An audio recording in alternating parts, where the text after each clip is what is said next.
Well, welcome back, kids, to the craft session of this segment, all right, of this lesson. We learned yesterday about Joseph, and we learned about the interpretations of those dreams that the cupbearer had, and also the bread baker. And I thought, what kind of lesson could we do today? And I thought, you know what? There's different things, but I thought we could make a little chef hat, so that could represent the baker. All right, and it could be part of our story. And then I thought it would be nice to make a little goblet, the cupbearer. Now this goblet took a little bit of time, all right, because what I had to do is make it and actually use a lot of glue to it and let it sit for one whole day. So it depends on your patience. If you're a very patient person, you can make this one. Or if you're not impatient or you just don't have the time, then you can make this one. So I'm going to show you both of them. I'll just kind of go through this one with you without doing it. But we'll go through this one so you can see exactly the steps because they're going to pretty much be the same for that one. All right, so we're going to get started. I thought what we could do is this one first. And what we're going to need is just some paper, just regular typing paper, regular paper that you would use at home. And you can use colors if you want to. I just had plain white that I was going to use for this one. And you're going to take this. Now for the goblet or the cupbearer's cup here, you can use colored paper, you can use paint, you can use crayons if you want to make it look like there's actually wine in the cup. You can use this colored paper if you want to, just to make it look like a fancy goblet. Also, you're going to need a stapler. All right, so get a stapler. You'll need some scissors. If you're going to do the more involved goblet, you're going to need this heavy-duty glue. Right? You'll need a pencil, and you'll need things to circle, like to make a circle. So if you want to use, like I'm actually using two little bowls, one that's a little larger than the other, to trace, all right? That's what I had to use, so that's what I'm using. So just kind of follow through, and it's kind of a neat project, but just have fun with it. So we're going to take, first of all, a piece of paper, sheet of paper, and we're going to fold it lengthwise, but don't crease it. You're going to just take it and fold it, meet your corners together, and then grab hold of it. And then you're going to take your scissors, holding on to this end. Now this is where you may need mom to help you, or an older sibling, or your dad, or aunt, or whoever's around to help you. Get someone to help if you need so. But you're going to hold tight to the end that's opened, and then you're going to start cutting on this end where the fold is, all right? But don't fold it like I said. You're going to start to cut, and you're going to cut almost into the bottom, but not all the way through, all right? Just cut all the way. Not all the way across, like you don't want to cut it all the way through. So just keep cutting, and you don't have to measure, just kind of just use your judgment. Just keep cutting these little strips. Doesn't have to be perfect. No one will know if it's not perfect. Just have fun with it. So you're going to cut it through, because all we want to do with this is to actually bring it together, and this is going to make our little chef hat. All right, so this is for the baker. All right, so we're going to take this. This is where you're going to need your stapler. And again, if you need your mom or someone to help you, please get someone to help you. We don't want anyone getting their fingers stapled. All right, so you're going to take this and just staple it together. Make sure you get all the ends so it stays right together. So that's your little hat, all right, and we can pull these out later. So that's part of it. So what I want you to do next is see how we have that little part on the bottom? This is where you're going to take another piece of paper. And again, you're going to start folding it. And what I did for this, because we don't need a really big wide strip on the bottom, just fold it in thirds. When I say thirds, it's three different sections. So you're going to take one, fold it over, and then take this one and fold it over. So there'll be like actually 3 sections when you bring it together. All right, so if you look at it, it shows 3 different sections. Again, I did not measure, so it doesn't matter, but take it because we just don't want it really wide. Once you get it folded into thirds, then take it again and just fold it right in half. Okay, and this will make that nice little rim on the bottom of our hat.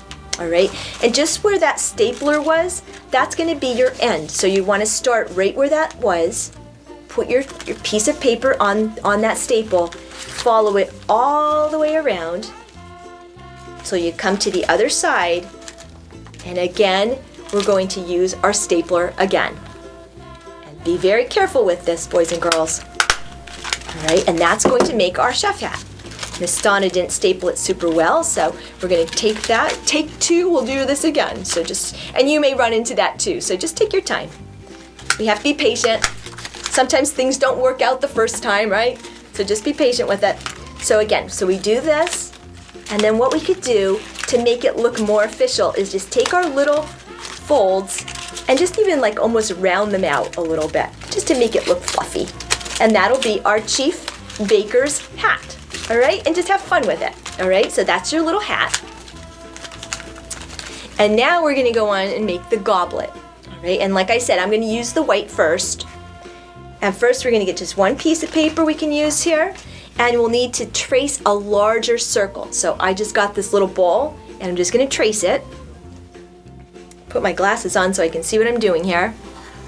Just hold on to the bowl on the top, just push your finger down, trace it, all right, and there we go.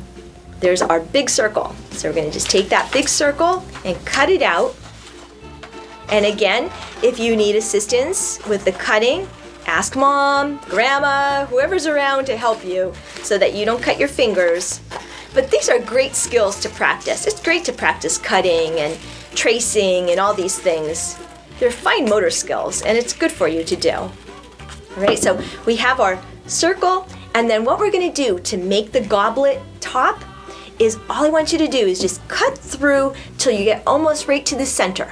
All right, if you look at that circle and you think right there is about the center, you're gonna take your scissors and just one cut right to that little point. Right there. And this is what you're gonna do. You're gonna take hold of it and then just twist it.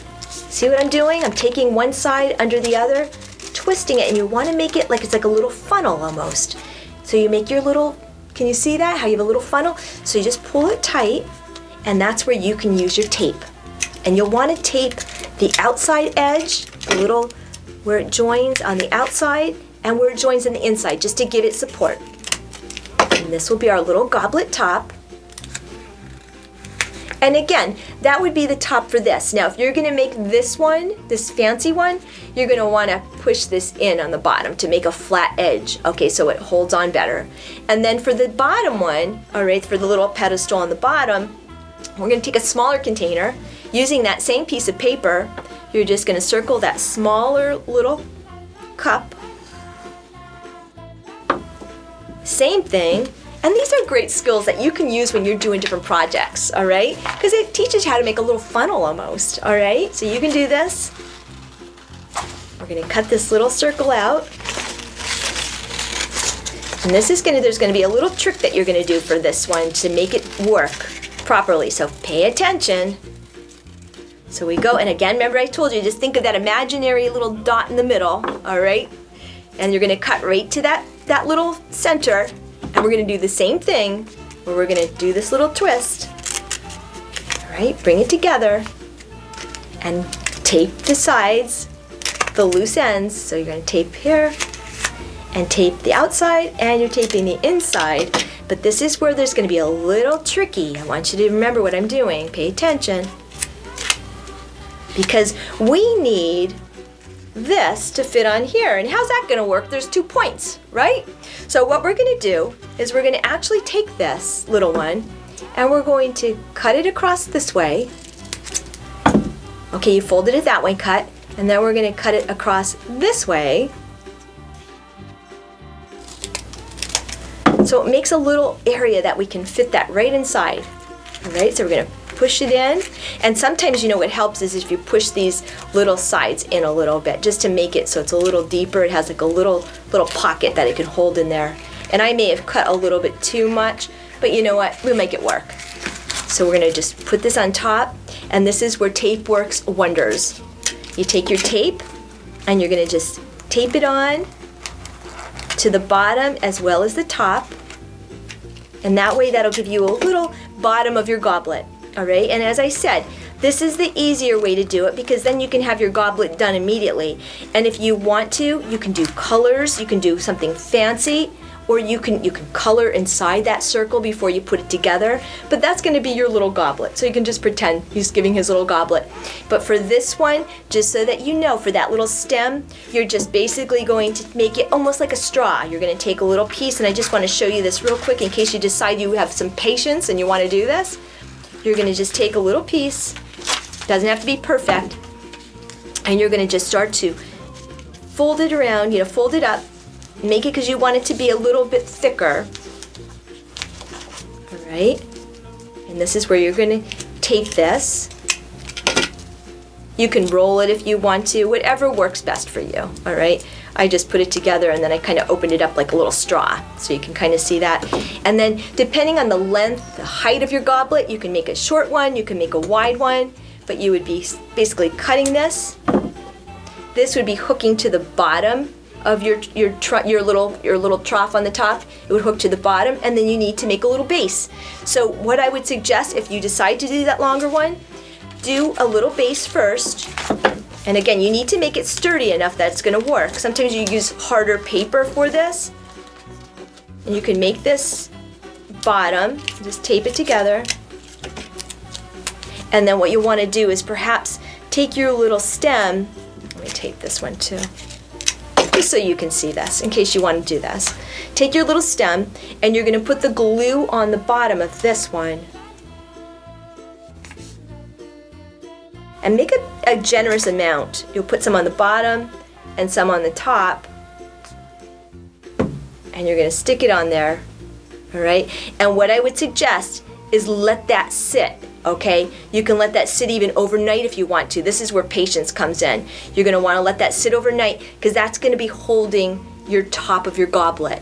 So then tomorrow, once that dries, you can put the top on. All right, and sometimes the point will fit in there nicely depending on how thick you make your little stem. You can make it wider so it fits in better, and then you can it'll work nicer.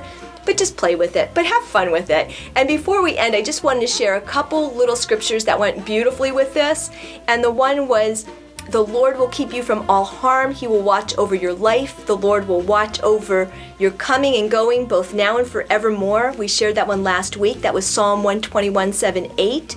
The other one is, for I know the plans I have for you, declares the Lord, plans to prosper you and not to harm you, plans to give you hope and a future. And that's Jeremiah 29:11. That's just to encourage each and every one of you that, you know what, in life things sometimes could be difficult. We go through trials and tribulations, things that are difficult, and just to always know that, you know what, God has our back.